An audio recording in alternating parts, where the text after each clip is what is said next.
देखिए, राजस्थान में भारतीय जनता पार्टी मजबूत सरकार बनाने जा रही है। जो जन सैलाब है, जो जनता का जो भाव है, वो पूरी तरह भारतीय जनता पार्टी की तरफ है। भारतीय जनता पार्टी प्रचंड बहुमत के साथ सरकार में आ रही है।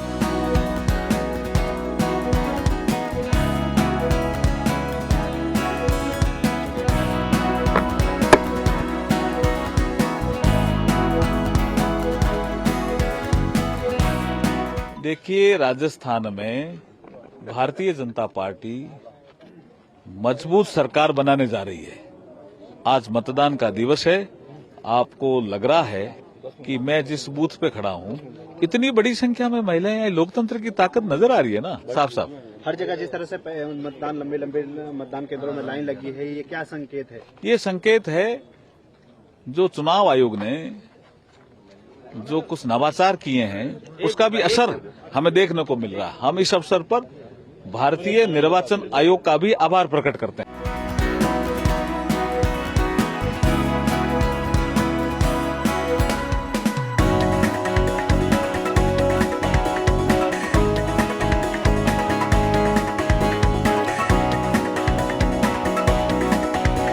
तो स्वार्थ की राजनीति का सबसे भद्दा उदाहरण पिछले 5 साल राजस्थान के अंदर रहा।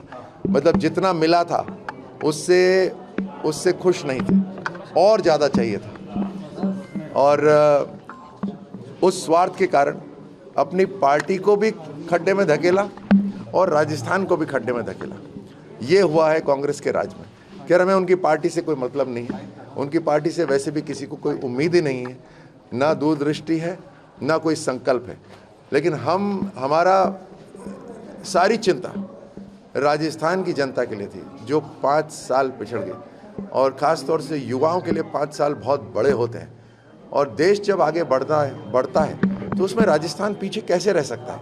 और बिना राजस्थान के देश का जो ताज है वो अगर भद्दा हो जाए तो फिर वो, इसीलिए मुझे लगता है प्रधानमंत्री मोदी जी का इस बार एक डायरेक्ट इन्वॉल्वमेंट राजस्थान के चुनावों के अंदर है कि राजस्थान को हर तरह से आगे लेकर आना है। पिछले 5 साल की भरपाई करनी है। क्या कांग्रेस कह रही है कि अंडर करंट है उनका? हाँ। कांग्रेस को 3 तारीख को पता चल जाएगा। हो सकता है कुछ को करंट भी लग जाए, लेकिन जो जन सैलाब है, जो जनता का जो भाव है, वो पूरी तरह भारतीय जनता पार्टी की तरफ है।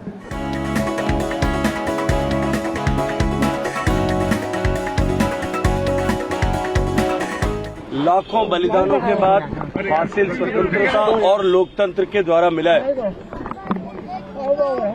5 साल के लिए हम अपने क्षेत्र का, अपने राज्य का, अपने देश का भविष्य चुनने के लिए, और 5 वर्ष पूर्व जो मतदान हमने किया था, उस मतदान के चलते जिस तरह की परिस्थितियां और हालात बनी, इन दोनों का आकलन कर हमें मतदान करना चाहिए। अधिकतम मतदान हो और हम 100% मतदान के स्तर तक पहुंचे। ये लोकतंत्र की परिपक्वता और लोकतंत्र की पवित्रता, शुचिता दोनों का परिचायक है। पिछले आजादी के बाद में पहली बार हुए चुनाव में 35% मतदान से अब 70% से ज्यादा मतदान होने लगा है। लेकिन अभी भी मेरा आग्रह और अनुरोध यही रहेगा कि हम और अधिक इस मतदान प्रतिशत को बढ़ाएं। सरकार के स्तर पर भी इस पर प्रयास हो रहे हैं, लेकिन सभी पॉलिटिकल पार्टियां भी इस स्तर तक प्रयास करती हैं। मैं सब मीडिया के बंधुओं से भी कहूंगा, क्योंकि मतदान प्रक्रिया अभी प्रारंभ हुई है, लगभग 2 घंटे होने को है। आप सब चैनल्स के माध्यम से भी ये संदेश लोगों तक जाए, ये प्रेरित लोगों को हम सब मिलकर के कर सकें कि अधिकतम मतदान हो। इस बार क्या लगता है, क्या रिवाज बदलेगा इस बार? देखिए, भारतीय जनता पार्टी प्रचंड बहुमत के साथ सरकार में आ रही है। जनता अब की बार मतदान करते समय जो 5 साल तक दुख, तकलीफ, कष्ट सहे, महिलाओं के साथ जो अपमान हुआ, महिलाओं के साथ जो अपराध हुए, उन एक एक अपराध का जैसे बदला ले रहे हो, जिस तरह से राजस्थान में पेपर लीक की घटनाएं हुई, जिस तरह से राजस्थान में अपराध बढ़ा, जिस तरह से राजस्थान में भ्रष्टाचार बढ़ा, इन सब विषयों को संज्ञान में रखते हुए अब की बार राज बदलने के लिए और एक नया इतिहास कायम करने के लिए राजस्थान की जनता मतदान करने वाली है।